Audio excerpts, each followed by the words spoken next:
La parole est à Madame Muriel Roch-Etienne. Merci, Monsieur le Président. Mesdames et Messieurs les ministres, chers collègues, j'associe à ma question notre collègue Olivier Damézin, député du Lot-et-Garonne. Dans nos campagnes, à l'approche de l'hiver, la gronde des agriculteurs se fait entendre. Déjà, plusieurs journées de mobilisation se sont déroulées dans nos territoires, dans la Creuse, l'Indre ou encore le Pas-de-Calais. Dans mon département du Tarn, le syndicat majoritaire appelle à de nouvelles actions jeudi soir. Depuis plusieurs semaines, les agriculteurs subissent des augmentations de charges, surtout des prix des intrants que sont les engrais, en hausse de 30% sur un an, de l'alimentation animale et du gaz. Après le terrible épisode de gel qui a impacté la production des viticulteurs et arboriculteurs au printemps dernier, c'est aujourd'hui l'influenza aviaire qui inquiète nos éleveurs de volailles. Ajoutez à cela l'agribashing croissant, parfois même violent, de minorités actives, le moral des agriculteurs ne peut que s'en trouver affecté. Peu de majorités ont accompagné les hommes et les femmes qui nous nourrissent au quotidien, comme nous l'avons fait en 4 ans et demi. Avec la loi Egalim, la revalorisation des petites retraites agricoles, la protection de la rémunération des agriculteurs ou les diverses baisses de fiscalité, nous n'avons pas à rougir de notre bilan. Malgré tout, à l'heure de la reprise économique de tous les secteurs, les entreprises agricoles sont pour leur part fragilisées par ce contexte insécurisant.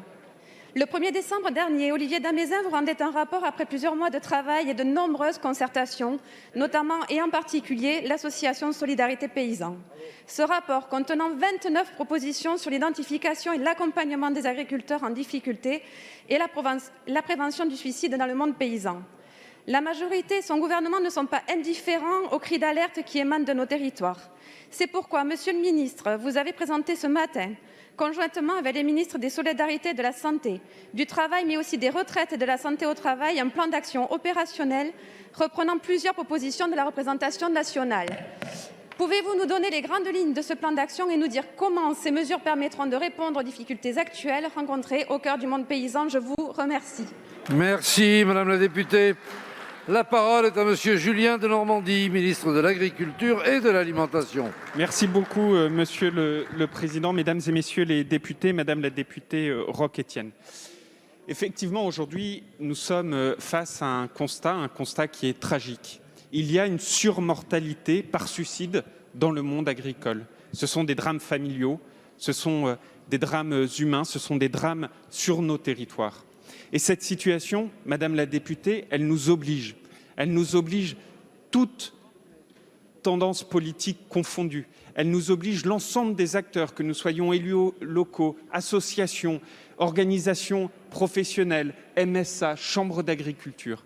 Elle nous oblige à agir avec des mesures ambitieuses pour pouvoir lutter contre ces détresses agricoles. Et c'est ce que nous avons fait sur la base du rapport de votre collègue Olivier Damézin, que je voudrais vraiment saluer quant à la qualité de son rapport et son implication sur le sujet. Un grand merci à vous, Monsieur le député.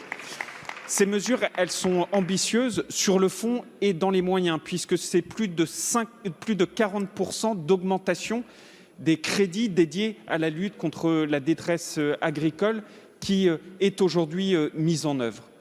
Et puis sur le fond, ces mesures, elles ont 3 principaux axes. D'abord, faire du aller vers. Toute politique sociale doit passer sur du aller vers. Pas simplement demander à ce qu'on appelle à un numéro de téléphone, mais aller vers, et c'est notamment tout le réseau des sentinelles. Ensuite, plus d'humanisation. Faire en sorte que, à chaque fois, dans toutes ces politiques publiques, on remette l'humain au centre de tout. Et enfin, des mesures d'accompagnement économique, d'accompagnement pour aussi pouvoir prendre du recul. Et toutes ces mesures, nous les avons faites avec Monsieur le secrétaire d'État aux retraites, avec le ministre des Solidarités et de la Santé, pour avoir une politique publique ambitieuse, inclusive et directement sur les territoires. Maintenant, nous allons la mettre en œuvre avec autant de détermination que dans sa Constitution. Merci.